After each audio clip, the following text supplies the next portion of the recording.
Ada segelintir orang yang punya budaya caci maki, jelek-jelekin, cari masalah, ya kan? Harus berani menghadapi mereka-mereka yang memilih jalan di atas jalan yang tidak benar. Ya, ini tantangan kita bersama, dan kita akan atasi itu semua. Saya sangat optimis. Benar sekali Pak, apa yang telah disampaikan oleh Pak Presiden Prabowo Subianto, bahwasannya ini adalah tugas kita bersama-sama. Hanya segelintir orang yang terlalu keras saat mengkritisi sesuatu yang memang menurut mereka tidak pantas di dalam pikirannya. Namun kenyataannya apa yang telah disampaikan oleh mereka itu adalah tidak benar. Itulah tanggapan yang disampaikan oleh Presiden kita, yaitu Bapak Prabowo Subianto. Nah, untuk lebih lanjutnya mari kita simak video ini agar kita paham tentang apa yang telah dibicarakan oleh Pak Bahar bin Smith berikut ini. Joko Widodo alias Mulyono, sebelum masa jabatanmu berakhir, hendaklah kau melakukan dua hal. Hendaklah kau melakukan dua perkara. Yang pertama, berterima kasihlah kepada seluruh bangsa dan rakyat Indonesia, yang dimana bangsa dan rakyat telah memberikan kepercayaannya kepadamu selama berapa tahun? 2 periode itu 10 tahun. Selama 10 tahun masyarakat dan rakyat memberikan kepercayaan, memberikan mandat kepadamu untuk memimpin Indonesia dan memimpin bangsa dan rakyat Indonesia. Berterima kasihlah atas mandat, atas amanat dan kepercayaan yang telah rakyat berikan kepadamu. Itu yang pertama. Yang kedua, di masa-masa akhir jabatanmu wahai Jokowi, minta maaflah kepada rakyat atas selama ini kebijakan-kebijakan yang kau lakukan, yang dimana mungkin banyak daripada kebijakan-kebijakan itu menyengsarakan rakyat, bikin rakyat susah, bikin rakyat menderita, bikin rakyat kelaparan. Minta maaflah engkau kepada rakyat, karena engkau suka nipu rakyat, suka bohongi rakyat. Engkau tipu rakyat dengan muka polosmu, engkau bohongi rakyat, engkau tipu rakyat. Setiap mau berangkat perang yang dicari pertama kiai. Bener kan? Minta doa, ya kan? Minta dimandiin. Karena siap mati kita, berangkat udah siap mati, belum tentu kembali. Ya sekalian kita. Saudara-saudara sekalian. Jadi suasana inilah adalah Indonesia. Saudara-saudara, ada segelintir orang yang punya budaya caci maki, jelek-jelekin, cari masalah, ya kan? Padahal saya percaya mereka ini mungkin sudah ditutup hatinya, ditutup matanya. Saya tidak paham mereka itu, ya. Kesulitan, kekurangan kita akui, kita atasi bersama. Koreksi, kita koreksi. Tapi bangsa yang besar janganlah mempunyai adat, mempunyai kebiasaan caci maki antara kawan, caci maki dengan pemimpin. Caci maki itu saya kira tidak baik. Itu bukan ajaran agama kita, itu bukan ajaran agama-agama lain pun. Saudara-saudara sekalian, rakyat kita tidak suka mereka-mereka yang bicaranya kasar, ya. Pribadi kita bukan pribadi seperti itu. Jangan bawa budaya-budaya dari mana. Bangsa Indonesia adalah bangsa yang penuh sopan santun. Saudara-saudara,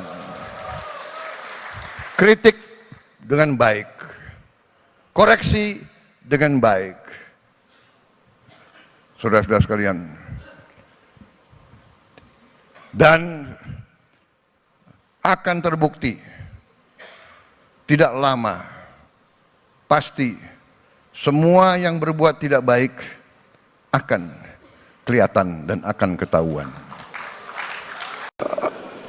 Harus berani menghadapi mereka-mereka yang memilih jalan di atas jalan yang tidak benar.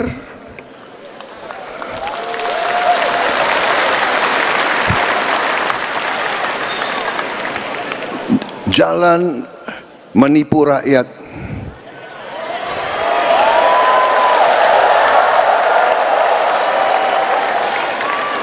jalan korupsi,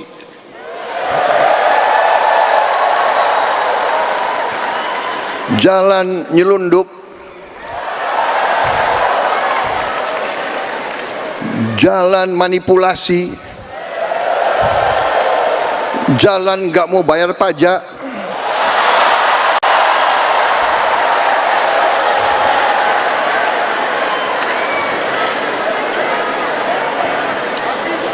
jalan sudah diberi segala macam oleh Yang Maha Kuasa, segala macam diberi fasilitas, diberi kebaikan, masih serakah. Ya, ini tantangan kita bersama, dan kita akan atasi itu semua. Saya sangat optimis. Benar sekali Pak, mengkritisi boleh, tapi dengan cara yang santun dan hormat, karena itu akan menunjukkan sikap orang tersebut menjadi lebih mulia.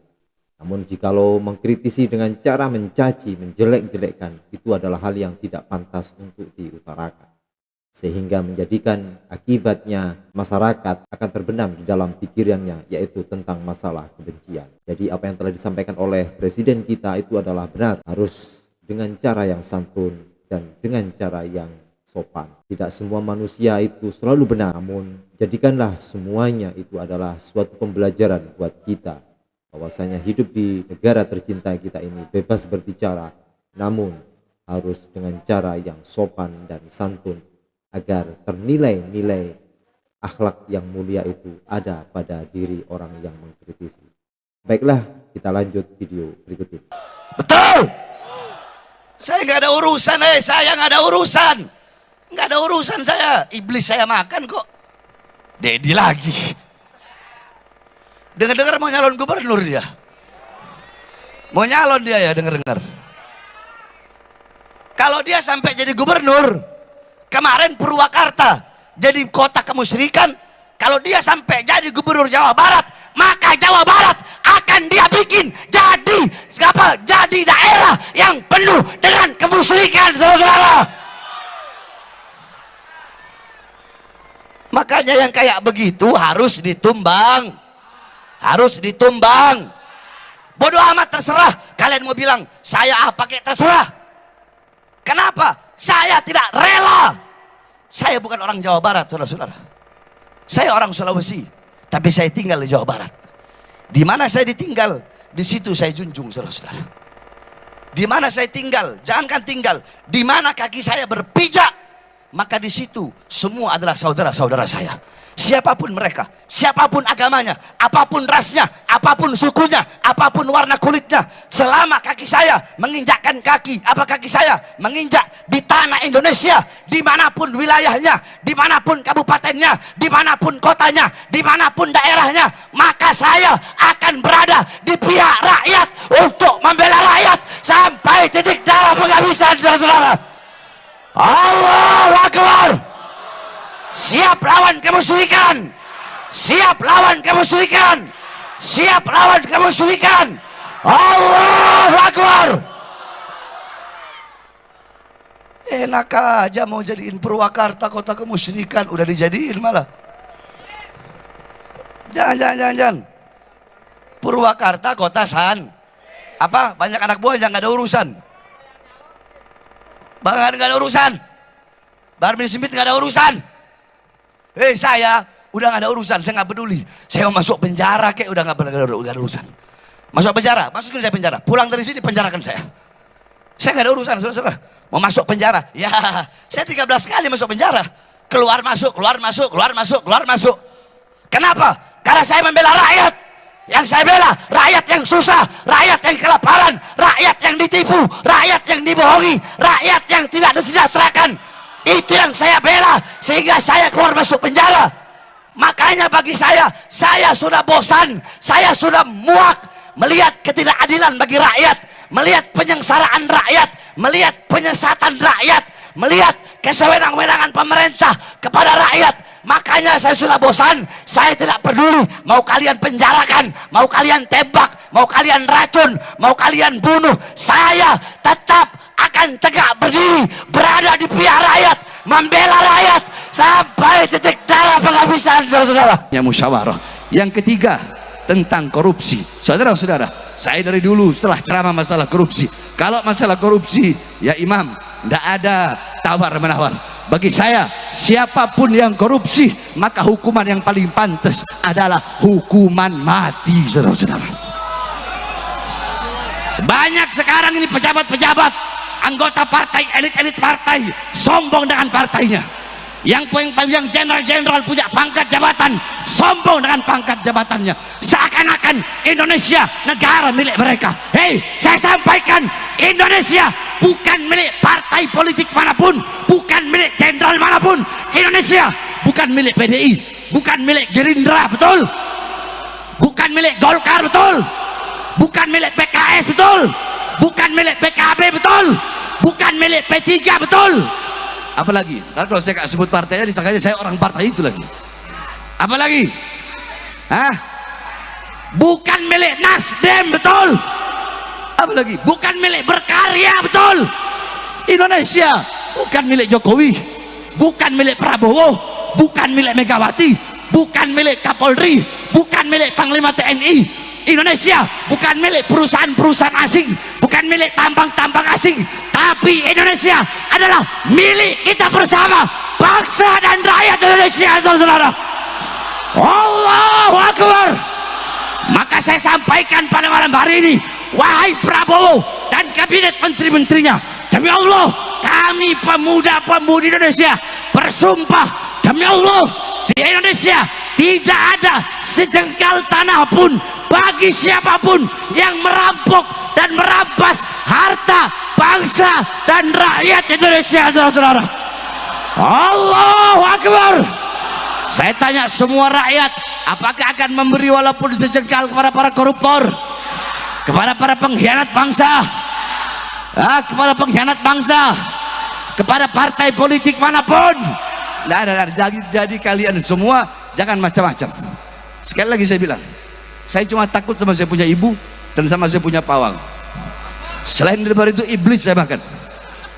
Waktu tanggal 20 Habib, pas pelantikan Prabowo waktu itu, anak ceramah di Lampung, yang hadir puluhan ribu.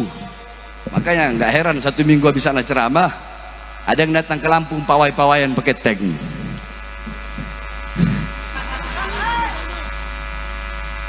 Waktu itu 20 Oktober pas pelantikan presiden.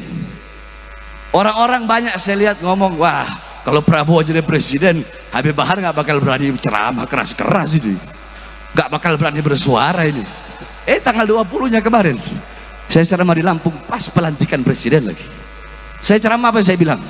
Segala kebijakan-kebijakan Prabowo yang menguntungkan rakyat akan didukung oleh rakyat. Betul? Betul.